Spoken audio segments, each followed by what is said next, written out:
The weapons these opposition fighters have can't protect them from the Syrian military's assets from above, but they are able to control some roads into western Aleppo, a city which is still not theirs. Routes like these serve as supply lines, and they need to remain open for rebels battling inside the city to sustain their fight. But the road into the city was not in the hands of the Syrian opposition. We had to drive through government-controlled territory.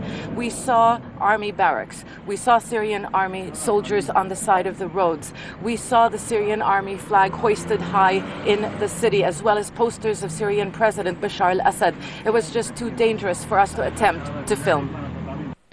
In Sukkari, there is a different reality. This is considered opposition territory. At least they are the force on the ground, but the fighting is not over. The army is trying to send more troops to Aleppo because they know if they lose the city, the regime will fall. They sent 105 tanks along with supporting infantry. Sukkari is one of Aleppo's poor neighborhoods. It has been devastated by ongoing bombardment from government forces.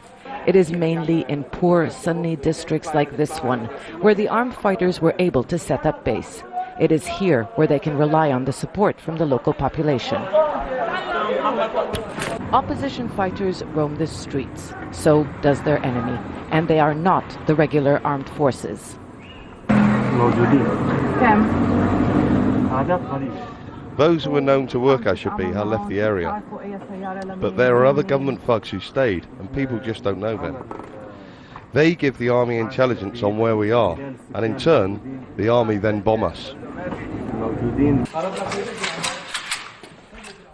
Sunni neighborhoods next to Sukkari are also their strongholds. It is in the narrow streets where they are in command, but the government sniper in high-rise buildings is never far away. This is Salah ad-Din. It is still a front line. The battle for control of this neighborhood is now entering its second month. When rebels stormed Aleppo a few weeks ago, most of their fighters came here.